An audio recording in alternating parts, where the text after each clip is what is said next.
Rogers Slide. The shores of Lake George and Lake Champlain were ravaged by war.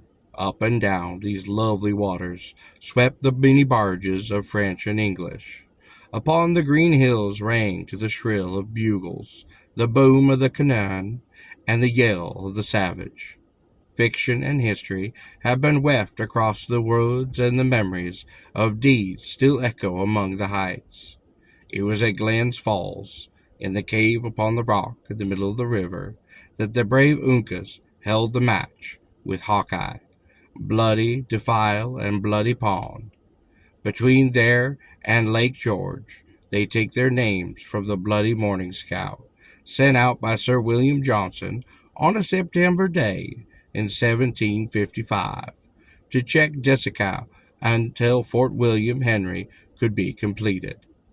In the action that ensued, Colonel Williams, the founder of the Williams College, and Captain Grant of the Connecticut line, great-grandfather of the president who did bore that name, were both killed.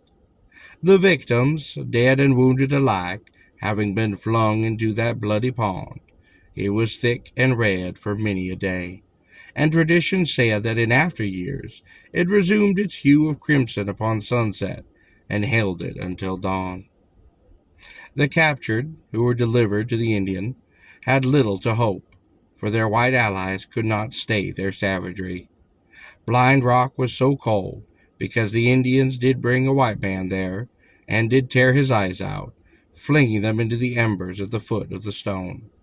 Captives were many habitually tortured, blazing splinters of pine thrust into their flesh, their nails torn out, and their bodies slashed with cruel knives before they went to a stake.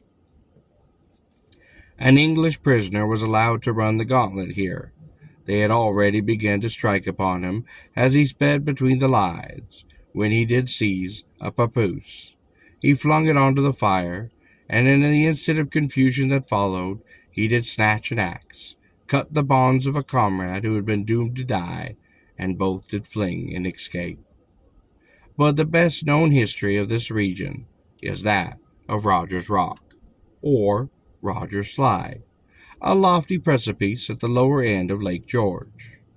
Major Rogers did not toboggan down this rock in leather trousers, but his escape was no less remarkable than if he had. On March 13, 1758, while reconnoitering near Ticonderoga with 200 Rangers, he was surprised by a force of French and Indians. But 17 of his men escaped death or capture, and he was pursued nearly to the brink of this cliff. During a brief delay among the red men, arising from the loss of his trail, he had time to throw his pack down the slide, reverse his snowshoes, and go back over his own tracks to the head of a ravine before they emerged from the woods. And seeing that his shoe marks led to the rock, while none pointed back, they concluded that he had flung himself off, and therefore committed suicide to avoid capture. Great was their disappointment when they saw the Major upon the frozen surface of the lake, beneath, going at a lively rate towards his own Fort William Henry. He had gained the ice by way of the cleft in the rocks, but the savages, believing that he had leaped over the precipice, attributed his preservation to the Great Spirit, and therefore forbid any to fire upon him.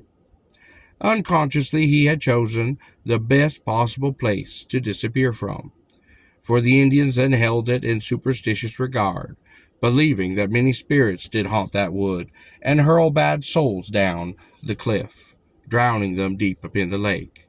Therefore, instead of allowing them to go to a happy hunting ground, the Major did reach his quarters in safety, and he did live to take up arms again against the land of his birth when the colonies revolted, only 17 years later.